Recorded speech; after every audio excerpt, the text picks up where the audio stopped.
Hello, everybody, and welcome to a brand new episode of All Queued Up, your review podcast tied to streaming services like Netflix, Amazon Prime, HBO Max, Disney Plus, etc., etc., etc. I'm your host, Greg Dietz, and with me always is Maya Don Fisher. How's your week been? Pretty damn good for the most part. Um, you know, uh, really excited about this weekend, uh, which Saturday and Sunday I'll be attending RobCon and DMing a D&D adventure at RobCon, which, it's the first time I've done anything in that kind of capacity. Other than that, playing a lot of D&D and doing a lot of painting this week. Had therapy. Therapy was good. Uh, can't really complain about anything. Madison went back to school last week in person, and she's been doing well and enjoying being back amongst her friends for the first time in 2.5 years. And yeah, just it's like things are like on cruise control. I guess it's going well. Good. How about you? How was your week? Well, if you remember, if anyone was listening last week, you know that I wasn't in a great place. Like the first day of work was for this new job. It was really rough, and I wasn't sure what the future was going to hold. But given the fact that I can't fit behind the wheel of any of the trucks, what the guy who runs the place has done is he has changed me to part-time. He hasn't gotten rid of me or anything like that. I now work 3 days a week, Friday, Saturday, Sunday, which means that, I have a lot more time. This was a relief. It might not make sense to a lot of people, and I don't know how else to explain it, but I'm not used to a full-time 40-hour-a-week job. I'm just not used to it. I haven't done that in a long fucking time. And because of that, trying to adjust to it was incredibly tough. I was having a lot of anxiety, and I don't know. It just sucked. It just sucked a lot. And now knowing that all I have to do is work 3 days a week at 8 hours a day, it's fine. And I've done the math on the money, and we're gonna be fine here. There was no reason for me to have had that full-time job. I know for a lot of people listening, you probably have a full-time job. You probably have a 9 to 5, or you have a 5-day-a-week job. But for me, that's tough. For me, that's really hard to do, for a lot of reasons. Namely being that I, just am not used to it. I went from picking my own hours and working whenever I wanted because of DoorDash to no hours at all for 5 weeks to straight fucking 40 hours. Yeah. Shit is tough. So the relief of not having to do that anymore, the relief of just going from, 3 days a week. That's all I have to do. That's it. And I think that's the other thing about the job that really pissed me off, was that it's a lot harder than was previously offered to me. I think that's the thing that really upset me, was that, especially on Thursday when we recorded last time, was that my going outside and checking on the trucks and trying to do things in the heat and exhausted at the end of the day. Just dead. I was told I'm sitting behind a computer. I was told that I have to do that system. Is that something you can do? Absolutely. That's not a problem. Cool. We're going to have you do that. Neat. See you Thursday. First hour. Can you move those trucks? Can you go park them? When the fuck was that ever in the job fucking situation? Description? What the fuck? Yeah. So, but the point I'm getting at is that I have a job, and I'm going to keep doing it, for the time being. But the fact that it gives me Monday through Thursday off allows me to get more stuff done. For anyone watching this live, I'm shutting off my camera for just a second. But you can still hear me. So yeah, that being said, we are reviewing She-Hulk episode 3 today. Because I was able to get Thursday off. So I am worried about this weekend though, because every single day is going to be triple digits. So going outside in the sun to check cars is going to be awful. Yeah. Like, I'm going to be fucking drenched when I get home. I'm going to be going to my shower, turning it on to fucking cold and just stepping in it. Not looking forward to this weekend.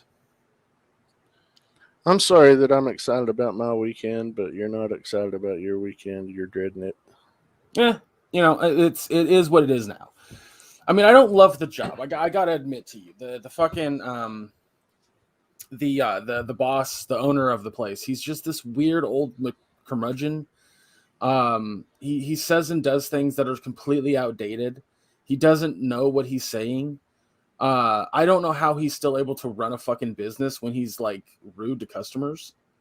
Like, I granted it, and it's not even a fucking U-Haul. Like, it's a distribution center based through somebody else's business. The business that I work for is S&J.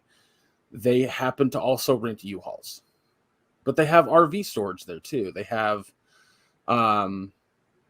just like regular storage units. So yeah, I don't know. But it's a job right now. It's something. To be honest with you, Maya, I'm still going to be looking for a different like I really want to work at the movie theater. Oh yeah, yeah. So I'm going to still I don't blame you a bit. You want to do something that you can enjoy if at all possible. Yeah. But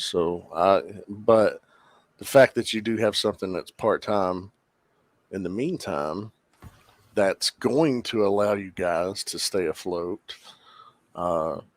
Yeah, I can still pay for my dad's Uber trips. I can pay for my Uber trips since we don't have a car. The amount of money I'm making with my dad and my aunt being co-signers, we can get a car. Yeah. It's possible. Granted, having that conversation with her yesterday was weird, but because you heard what kind of person she is. Mm-hmm. Yeah, so like, instead of just being like, oh, well, you still have a job, and that's the important part. You still help. She's like, oh, Greg, like, I'm like, calm down. But yeah, that's been my week. Like, I'm not going to go into extreme detail, but it was like every single day, like I didn't know what was going to happen on Thursday, and not Thursday, but I didn't know how it was going to go on Friday, my second day, and then Saturday he's talking about needing somebody that can drive the trucks, and I'm like, fuck, I'm gonna lose my job. And then Sunday him talking about hiring somebody else, and then Monday him going, I'm gonna put you on part-time. I was like, okay. Yeah. You saw my range of emotion week or day to day. Yeah, you were like dead quiet. I mean, normally we talk several times a day throughout the day, via Messenger or what have you. And you were just like dead quiet for a couple of days in a row. And I was just like, I'm worried about Greg. That's what happens when I get that stressed. I'm just like, everyone can fuck off forever. I got my shit to deal with, and I don't want to talk to anybody. But that's, we all deal with stress differently, I guess. But yeah, it's been crazy. Well, on that note, everybody, we are reviewing She-Hulk, like I said earlier. We're going to be doing that episode 3. House of the Dragon on episode 2. We're going to be doing that. And guess what? Guess what it's time for? The results of the summer movie wager. It dawned on me like Sunday or Monday. When did I text you, Maya? I think it was Sunday night. Well, Sunday night for you, that was like Sunday afternoon, because I was on lunch when it dawned on me. I saw someone tweet about movies, and for some reason it sparked in my head like, oh, that's right, that's coming up. Um, so yeah, I sat on my lunch doing all the math, or like picking or getting the numbers in. So yeah, we're gonna do that. We're gonna do that first. Then we're gonna move on to House of Dragon, and then we're gonna finish off on She-Hulk. So, are you ready, Maya, for these summer movie wager results? I am. Okay, so for anybody curious and maybe you don't remember the rules, the way that summer movie wager works is that you pick your top 10 domestic opening weekend grossing films. You have to make sure that you're looking at it from the perspective of this is America and Canada only, and it is only the 3 to 4 days that it is in theaters for the first 3 or 4 days.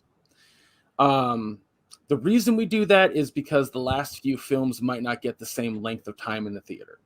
Like Doctor Strange and Thor are going to have a lot more time to earn more money in the theater, whereas something that as at the end of the season won't. So that's why we do it that way. The way the scoring system works is if you get 1 or 10 dead on, you get 13 points. If it's in the correct spot anywhere else on the list, you get 10. If it's 1 away, you get 7. If it's 2 away, you get 5. If it's on the list but nowhere where you put it, you get 3 points. And you were supposed to pick 3 dark horses, 3 films you think might make the top 10, but you weren't confident enough to put them there. You get 1 point for those apiece. I have tallied everyone's scores that has submitted them. I can't wait to tell them to you, but we're going to get that to a minute. Just keep in mind, you also only get, if you get number 1 correct, you don't get 13 and 10 points. You just get 13. You get the highest denominator for that number, or for that thing. Okay, so that out of the way. Where did I hold on? 1 second, everybody. I don't know where. That's that list. Oh, there we are. I was like, I had the list of the top 10 because I was going to read that before I read out scores, but I could not find the list suddenly. Okay, so I'm going to start with number 10 and go up to number 1. Okay, or should I go number 1 to 10?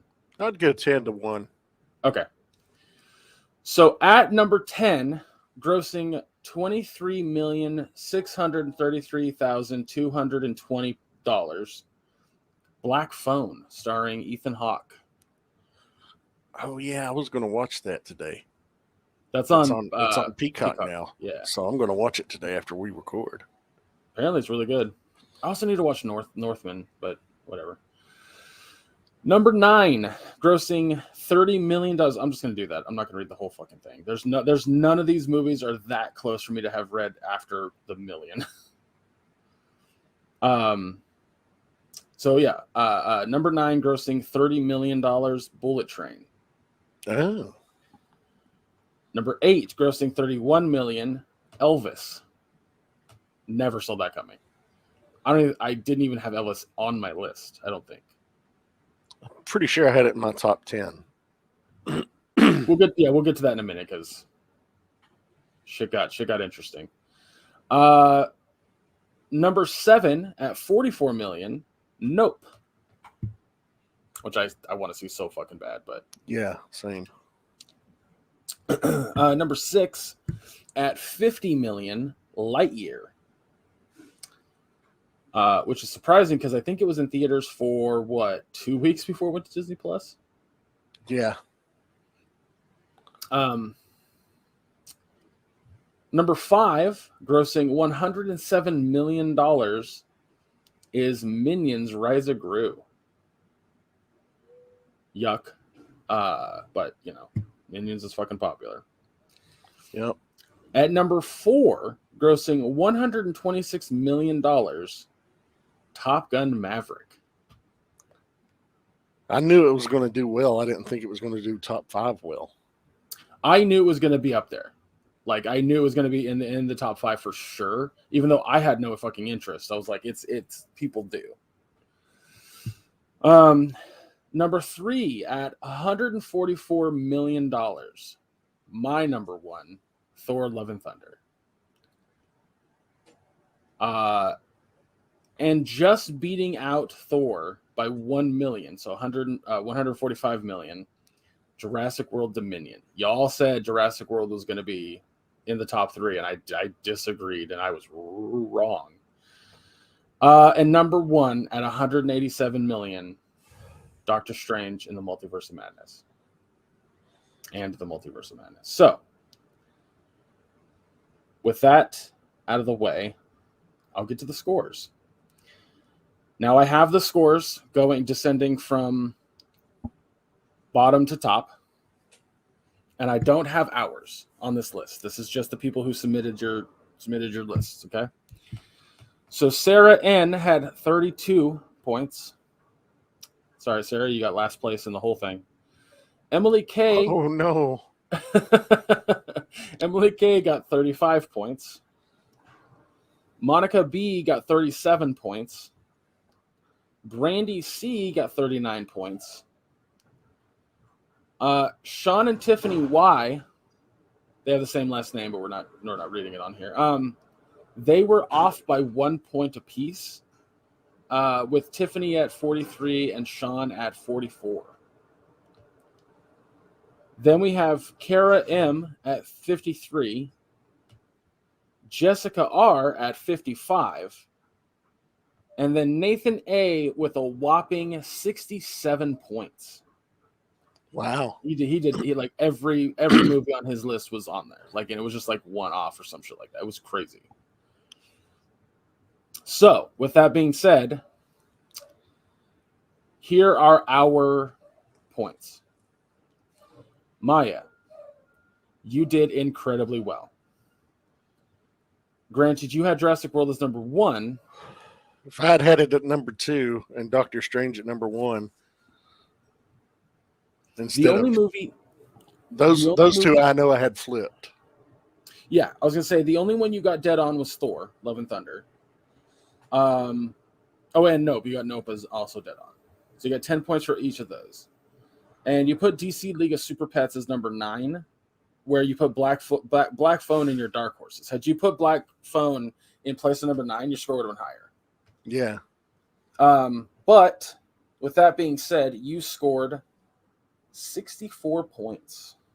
Fuck yeah. Now mine, where's mine at? I had mine on. I guess I didn't. Oh, there's my list. I was like, there it is. It's at the fucking top. Should have been. It's my list. So I done fucked up big time. I had on my list DC League of Super Pets, Paws of Fury, and the Bob's Big Burgers movie. All 3 of those did not make any points for me. Everything but Lightyear was in the right place, or in the wrong place. Oof. Either off by 1, off by 2, something to that effect. So, your score, 64 points. My score, 46 points. Ouch. I got the brakes beat off me this year. We didn't make a wager this time. Nope. Maybe Damn. next year. But yeah, like I thought for sure number 1 and 2 were going to be the Marvel movies. For sure. But people just didn't want to see Thor: Love and Thunder on the opening weekend. I mean, I'll go to the the fucking website I go to, Box Office Mojo, which gives all the numbers for everything. Yeah. So let's see how much Thor: Love and Thunder made overall. I said enter.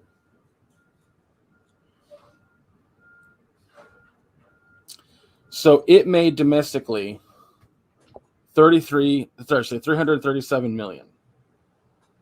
Let's see, Doctor Strange and the Multiverse of Madness. Enter. I don't know why you need me to fucking press that button when I. Wow, it made more than Thor. 411 million. That's so fucking crazy to me. It's Taika Waititi, man. Dude, but that's the thing. That's just it. Like, what about? I'm confident that people talk about Ragnarok like it's one of the best fucking Marvel movies. Like, did something happen in that time frame where people just didn't want to go? That's I think wild.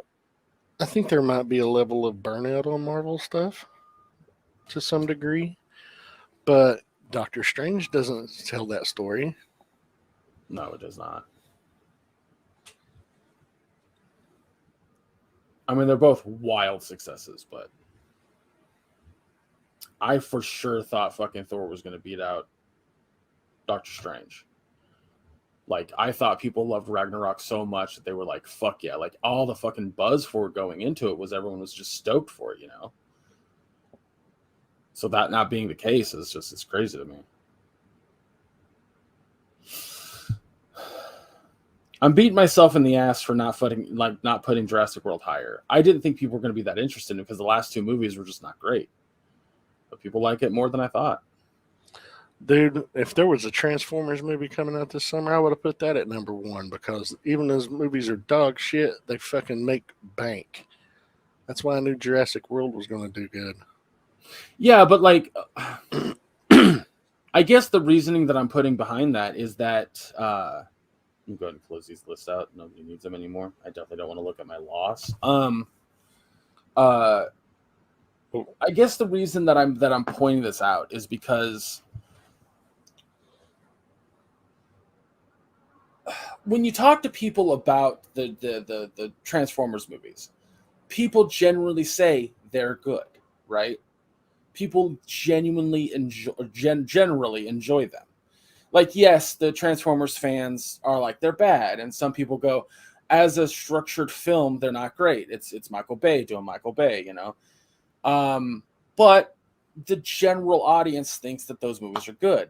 My consensus of the general audience for Fallen Kingdom was that it was a bad movie, and that the first Jurassic World wasn't great either.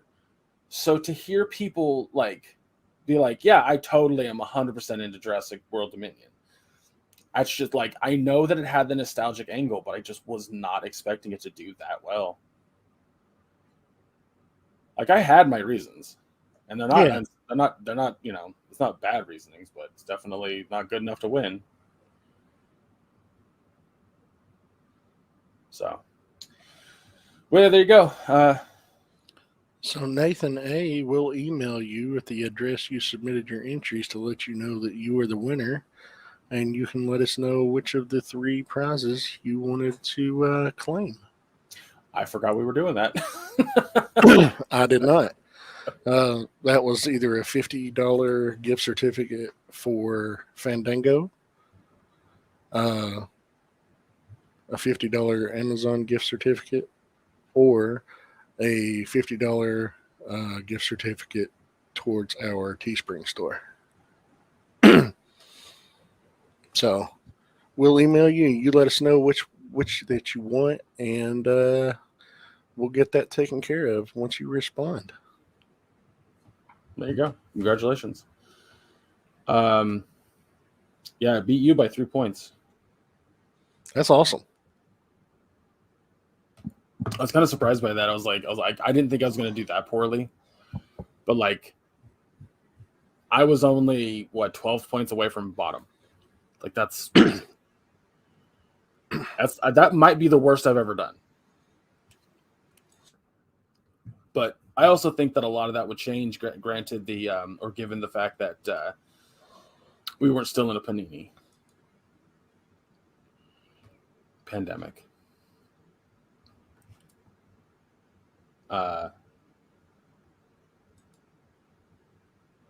Sometimes people call me and no, I'll just text him. Anyway, all right. So why don't we go ahead and start talking about House of Dragon episode 2? All right, House of the Dragon, episode 2. So I've got a rundown here on Wikipedia. It's basically it's 6 months, set 6 months after the events of the first episode. Rhaenyra is 6 months after Rhaenyra is named the heir. Daemon occupies Dragonstone Island, supported by local city watch guards. Meanwhile, the Prince Admiral Kragus Drahar, known as the Crab Feeder, menaces the Stepstones at the Triarchy's behest. Rhaenyra's suggestion to show force against Daemon is dismissed, and she is instead relegated to appointing a new Kingsguard knight. Ignoring suggestions, she chooses Sir Criston, who has actual battle experience. Sir Otto's daughter, Lady Alicent Hightower, continues meeting privately with King Viserys. She urges him and Rhaenyra to discuss Queen Emma's death and him possibly remarrying. Lord Corlys and his wife, Rhaenys, aka the queen that never was, proposed that Viserys unite their houses through marriage with their 12-year-old daughter, Lyanna Velaryon. The small council learns Daemon stole a dragon egg and intends to marry his mistress Mysaria as a second wife. Sir Otto goes to retrieve the egg, and they have a showdown. And basically, after Daemon summons his dragon and Otto and his contingent see that they're going to be slaughtered, Rhaenyra shows up on her dragon, defying orders. She tells Daemon to reveal that he was lying before returning the egg. She forces Daemon to reveal he was lying before returning the egg to King's Landing herself. Viserys announces that he will wed Lady Alicent, angering Lord Corlys, who then seeks out Daemon to propose an alliance, and that's how the episode ended.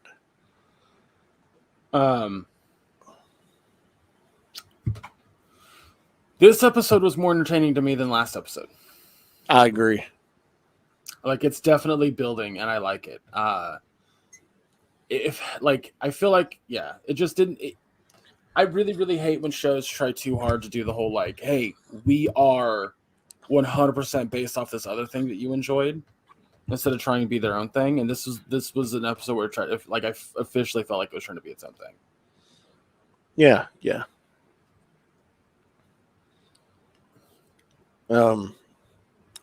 The shots on the stepstones, on the beaches of the stepstones, of the crabs feeding on prisoners. Yeah, that was gnarly as fuck. Yeah. You see why they called this guy the crab feeder. Yeah. It is dark. Fucking dork. I'm interested to see how this power struggle will go. I think this was the first, because last week, I think I said this to you when we were recording, Matt Smith just didn't come across as intimidating or foreboding as I know they want him to be. They want Damien to be this fucking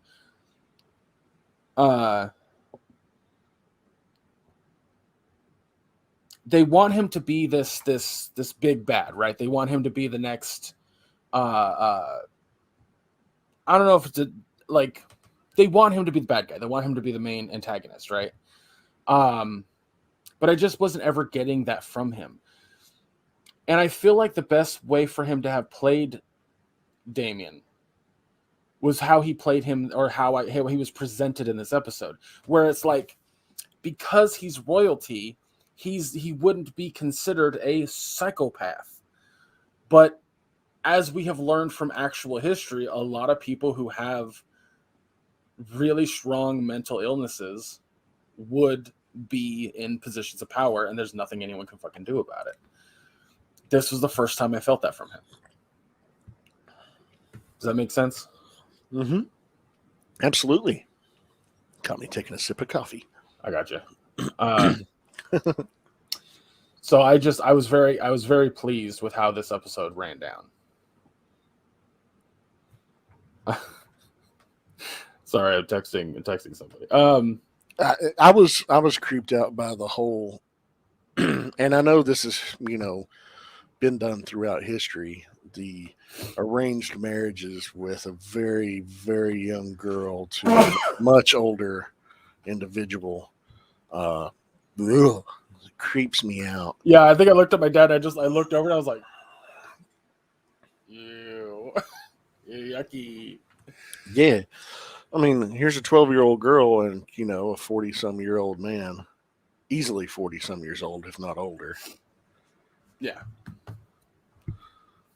He It just, yeesh. I'll give you as many babies as you want. I'm like, ugh. I think the other part to me that was really funny was the funny and like the odd and gross was the king of the hand of the king's hand, his daughter. Like, it was obvious that that's the route they were going to go, but it's still kind of gross. Like, she's what, 15, 16? Rhaenyra. No. Oh. Is that her name? Is that the king's hand's daughter? Oh, no. No, Rhaenyra is the king's daughter. She's 15. That's what I thought. Yeah. She's 15. Alicent, Lady Alicent, she's the one that he's chosen to marry, which is also Rhaenyra's essentially best friend. They haven't established how old that she is, but I would imagine she's 3 or 4 years older at least. Yeah, okay, that's yeah. Oof. Good Lord. Yeah. I mean, it's in a medieval setting. It's like, it's even further in the past than Game of Thrones was.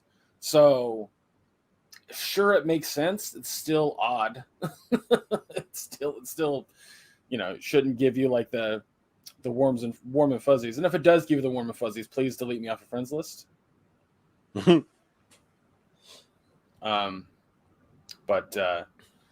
yeah, I don't know. I mean, the scene on the bridge was so fucking rad. Like, not only do we get to see dragons, but we got to see Rhaenyra be a little bit of a badass. Yeah, I like how she's basically saying, "Don't dismiss me because I'm young. Don't dismiss me because I'm female." I know there's the whole with age comes wisdom thing, but there's also, rational thought. And it was a smart move for her to do what she did. Yeah. Yeah, I mean, it I think in the end, because she had that conversation with who was that? Was it her aunt? No, it's her father's cousin, so it's her cousin.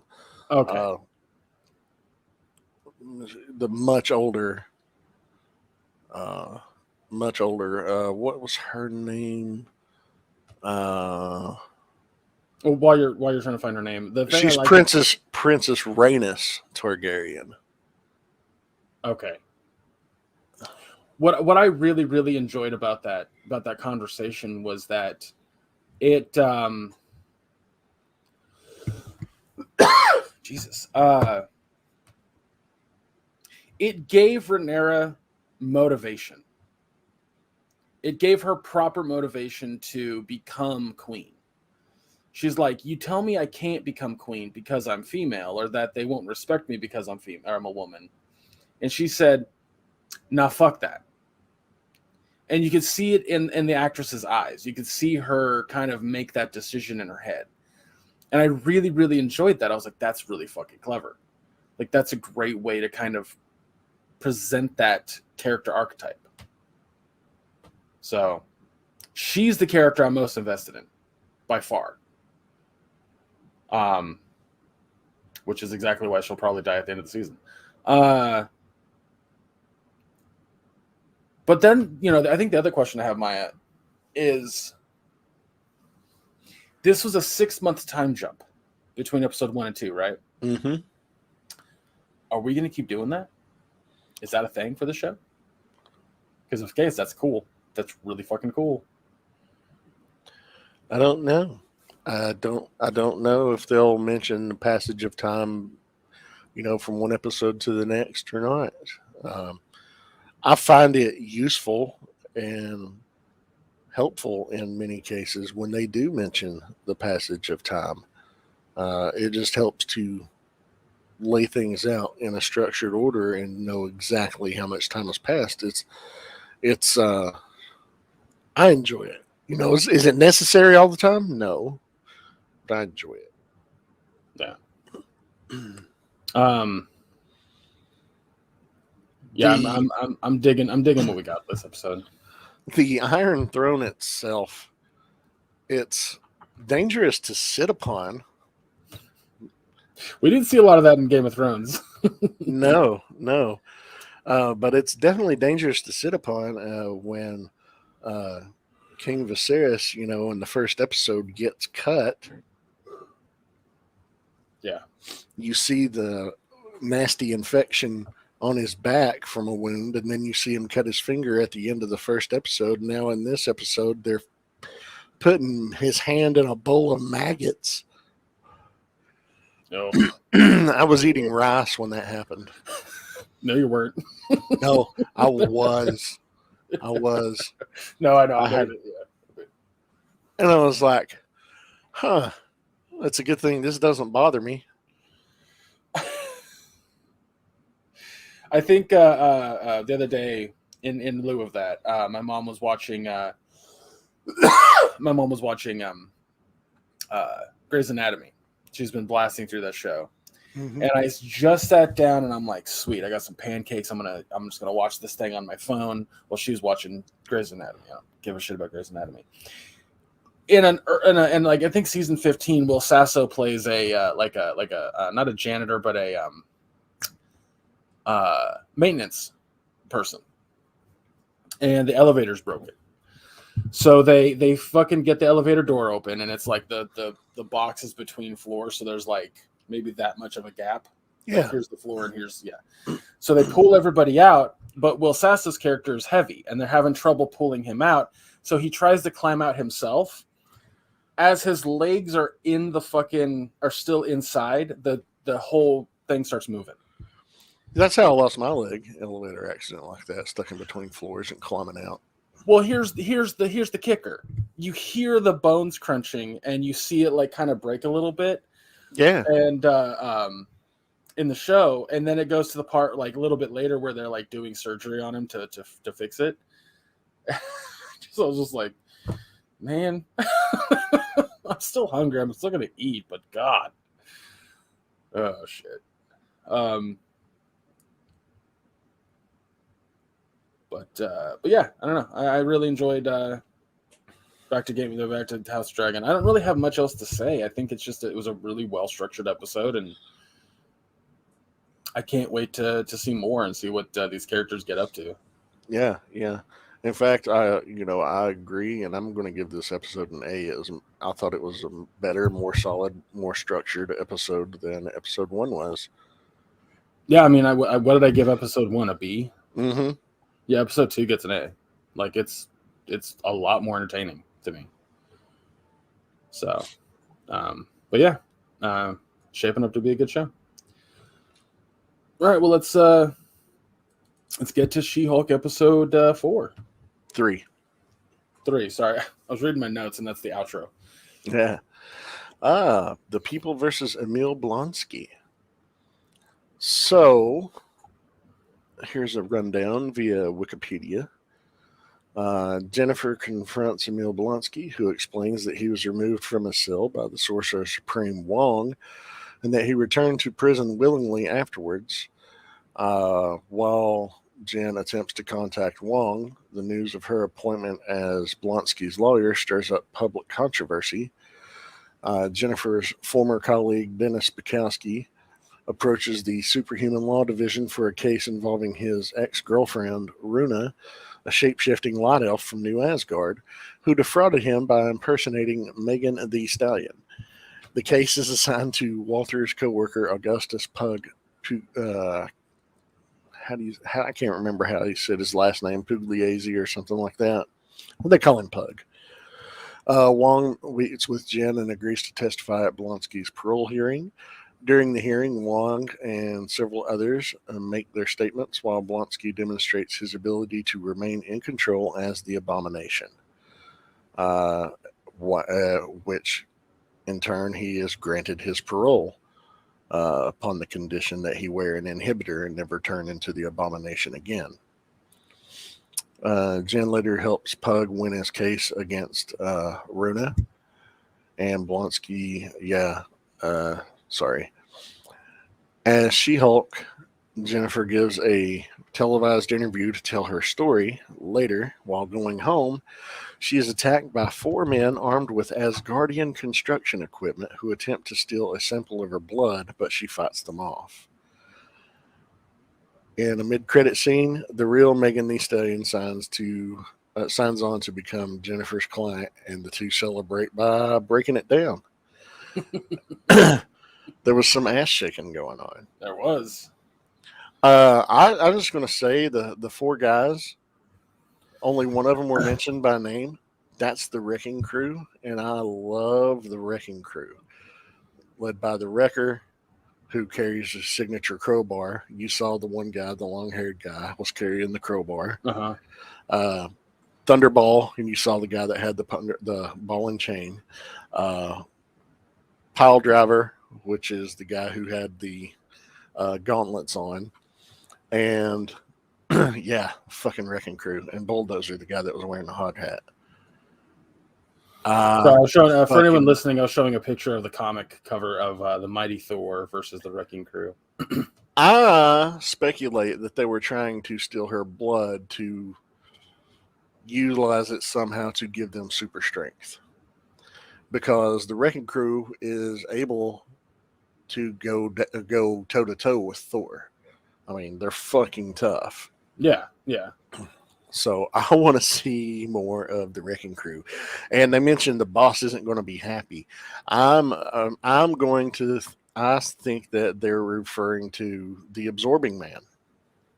Okay. What gives that? What do you like? Why?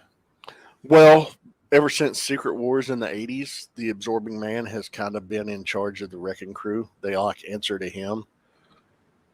Okay. I genuinely I know of the Wrecking Crew. I don't know the Wrecking Crew. So I didn't pick up on that at all. Yeah, I fucking love the Wrecking Crew, man. I mean, they're more, they're not taken seriously, but if they were deadly, oh wow, they're just cool. I like them. Yeah, I have a soft spot for them, so I squealed when I was like, "It's the Wrecking Crew!" Oh my god! And watched that scene 3 times. I really enjoyed this episode because it was mostly a court drama, and that's what I love about She-Hulk. I think I've mentioned this before. In the comic, that's what she is. She's a lawyer first and a superhero fifth. So the fact that we got 2 of them in this episode, I was like, this is awesome. This is exactly what I wanted. I wanted court stuff in a Marvel setting with superheroes and shit like that. So I was very happy. I thought it was very funny. It was exactly what it needed to be. I love the fact too that they had online trolls. Their comments when they're talking about her is like, "Oh, what? We're not going to have any more male heroes. It's all going to be females now." Things like that. Yeah.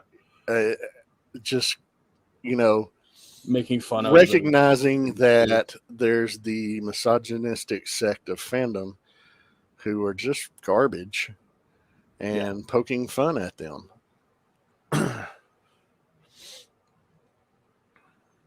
Yep. I wholeheartedly agree with you on that one. I think that whenever the writers of a show can kind of make fun of the morons, I'm happy with it. And the show does a great job of that. Like, it has a lot of fun. Like, there's that moment in the early parts where she's in her car and she's like, "Don't think this is one of those shows where it's a cameo every week kind of show, except for Blonsky, except for Bruce, except for Wong." Yeah. Just remember whose show this is, and then it shows the title card. I was like, that's so fucking funny and smart. I love it. I just love it. I love it. But Yeah, I'm trying to think of like anything else in this episode that really stood out to me, like really, really, really stood out. I do love the scene where Abomination or Blonsky turns into Abomination and everyone freaks the fuck out. And she's trying to calm everybody down. He's like, oh, he takes grabs the plate. He's like, all right, everyone calm down. Oh, that shit's fun. Oh, the show's just fun. It's just fun. Like, I love when the elf kept turning into people to get her way, but everyone was seeing through it. Yeah. Yeah, that was funny. When That's hilarious. when she's impersonating Pug, leaving the office, and she's like, "Oh, I love what was it? Taking advantage of women or something like that." Yeah, I love it. Yeah, It's my favorite office pastime: sexually harassing women. And he comes out, call security, and I do not. You know me. Oh, it's good. Oh, it's fucking good. Yeah, and I like how it's lighthearted. You know, I'm enjoying this show. Yeah, it's She-Hulk comics were never meant to be super fucking action heavy, and it was meant to be a fucking fun little comedy that's a lawyer story. And she just happens to be a Hulk, and I love that they're taking that and they're running with it. That's what this show is, and that's what they've been trying to do from the start. I don't know. I don't know. I'm trying to think of anything else I can say about it because like I'm just having such a good time watching it. And my mom fucking loves it, so that's saying a lot. You know what I mean? Oh wow, that's awesome. Yeah, she was like, she goes, so you and Dad are gonna watch She-Hulk tonight? And I was like, yeah, but midnight. She goes, well, I'll try to be downstairs for it. I was like, okay. So here are the text messages I got from her. Whoops, during the show. So it was right at the beginning when she looks at the camera. She's like, just remember whose show this is. So she texts me, now that was funny. And then I said, and now everyone gets to see why I read the comics. She says, LOL. I said to remember stay for credits. And then she texts me right after the part where she beats the Wrecking Crew's ass. Yeah. She just texts me, best part ever, in all caps. So then I said, when I tell people that comics are cool, I fucking mean it. Yep. So I'm happy that she's enjoying it. I'm happy that others can enjoy it. It's and I love that they're clearly having fun with it. Yeah. Like absolutely. that little news broadcast part where sorry, 1 second. Where the news, like the guy's like, he asks her how she came up with the name She-Hulk. Yeah, he's like, I didn't. Somebody else did. Da da da da. And he was like, and when we come back, we're gonna ask her exercise and diet regimen. She's like, wait, what? Like, yeah, that shit is it's just funny and it's just silly and it's just a good time. And I'm so happy that I think that's what I love about Marvel right now, especially the MCU, is that they can do that. There's that fun dichotomy that they can have. They can go comedy or they can go serious. Yeah. You know, like, you want serious, go watch Eternals. You want some serious with comedy, there's your Spider-Man. There's, you know, like, there it ranges. It 100% ranges, and I'm just so happy with it. I'm just like, I haven't really not enjoyed anything Marvel's put out yet. I know you have, but that's a whole different can of worms. Because it's just different styles too. I think that's what I enjoy about it. You get different people's kind of take on it, like the comics. And I think I was talking to somebody about that. I said one of the things about the comics versus the shows, or the comics versus the shows, is that you don't have to read all of one character's series to see them in the main team up. Yeah. If you don't like Miss Marvel, that's fine. You don't have to like Miss Marvel. She'll be there in the big team up. Like, I rarely as an adult, read one character's specific stories in the comics. I always waited for the big team ups, and that's what I read. That's mainly because I was reading other fucking graphic novels at the same time, so it was just kind of, that's mainly why. But I'm all caught up on Marvel, so I'm just gonna keep being caught up on Marvel. Yeah. But if you're behind and you're like, man, that's 6 episodes of an hour-long show, I just don't have the time, I don't have the desire, don't do it then. You don't have to. Like, I have a friend who was like, I couldn't stand Miss Marvel because it was a high school story. Sure, I get that. It's a high schooler girl. Like, I don't know how a fucking 39-year-old man would relate to her personally, but anyway, I'm gonna give this episode an A. I really enjoyed it. I thought it was actually it's fucking funny, and I had a really good time. So I don't know what else to say about it. Yeah, I'm also going to give it an A. Highly enjoyed it, and fucking Wrecking Crew. I mean, shit. Yeah, shit was hilarious. I hope they get costumes and shit. I want to see more of them. Yeah. All right, well, I think it's gonna wrap it up for today, guys. Congrats to who was our winner? Nathan A. Nathan. Yep, I've got the email pulled up to respond as soon as we get done recording. Awesome. Yeah, congratulations. You killed it. You absolutely killed it. And you even beat me, and nobody's ever done that before. Yeah, I was gonna pull his list up because I think he had every movie in his 10. No, DC League of Super Pets is in his top 10. So is Downton Abbey. He just hit a lot of them on the fucking head. Here it is. He hit. Yeah, he got Doctor Strange, right? Jurassic World, Thor, Minions. Minions. That's 43 right there. That beats. That's 3 under mine, and that's just 3 of his, or 4 of his. Sorry. Yeah. And then, Lightyear was what? 2 spots off. Minions 2. was a spot off. Top Gun was 3 spots off. Nope was a spot off. Elvis was a spot off. You got 2 dark horses too. Yeah, Bullet Train and Black Phone, right? Yep. He only beat you by 3. Yeah, had I switched Doctor Strange and Jurassic World from 1 and 2 to 2 and 1, flipped them from the order I had them, I would have had over 70 points. Yeah. Because I would have gotten 6 more points. No, I would have gotten 9 more points than I did have, just by having those 2 flipped. Yeah, the max amount of points you could possibly get if you did it perfectly would be a 106. So, which I've never seen. I've been doing this for years. I've never seen that. So, but yeah, it was great. Congratulations to Nathan, and I'll get that email sent out and respond to us. Let us know which of the prizes you want to choose from. Yep. Congratulations, big time.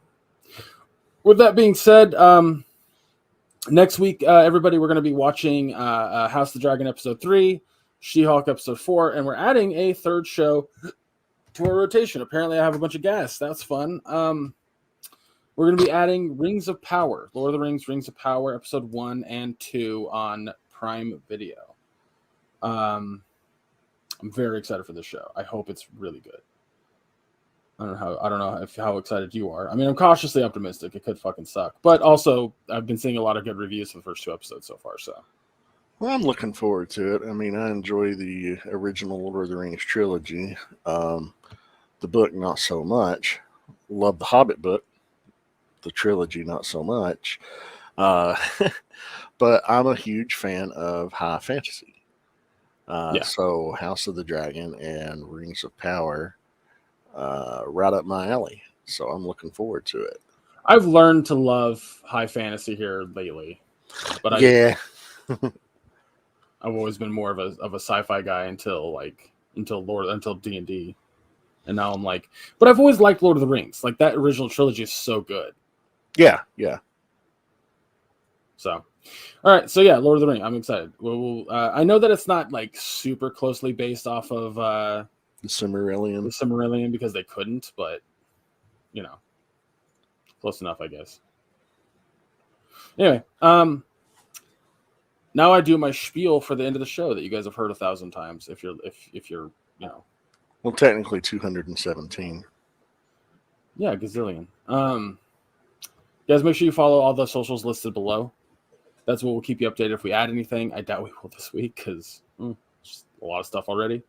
But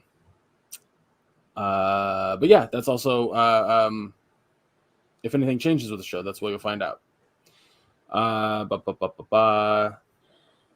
Check out the Teespring store if you're looking to get some summer merch. Not summer, I'm sorry, fall's coming up. I'm an idiot. Like a hoodie with our faces on it. That's where you find it. You can also get novelty stuff like mugs and pints and pint glasses, I should say, and stickers. And keep in mind, all the proceeds from those sales go right into the show. As you may or may not have heard, when Maya had to fix her PC. No, it wasn't my PC. It was my audio interface and my headset cable. So it was on your PC. Well, they connect to my PC, yes, but that was $220 out of my pocket. Yeah. It'd have been more of a sting had people not already bought stuff from the Teespring store. So there's that. Exactly. But yeah, if you want to watch the live video of today's podcast, head on over to the YouTube channel. That's where you'd find it. I also need to upload some reviews. Like I now have more time and I've been watching a few things, so I want to do that. Maybe Maya could do one for Black Phone. Who knows? I heard that. Yeah. That was intentional that you heard it. If you're looking for more podcasts to listen to, head on over to the Nerdvana Network. There's a ton of shows over there with awesome people talking about nerdy stuff you enjoy, stuff I enjoy. It's a good time. But that's also where like they house our podcast, and it's awesome. So go check them out. Tell them we said hi. I don't know how you do that, but go ahead and tell them anyway. That's it for my notes. Maya, where can folks find you? You can find me on Facebook under my name, Maya Dawn Fisher. It's a public profile. It's also linked to my Twitter and Instagram accounts. One-stop shop to keep up with everything I'm up to. And what about you, Greg? Where can people find you?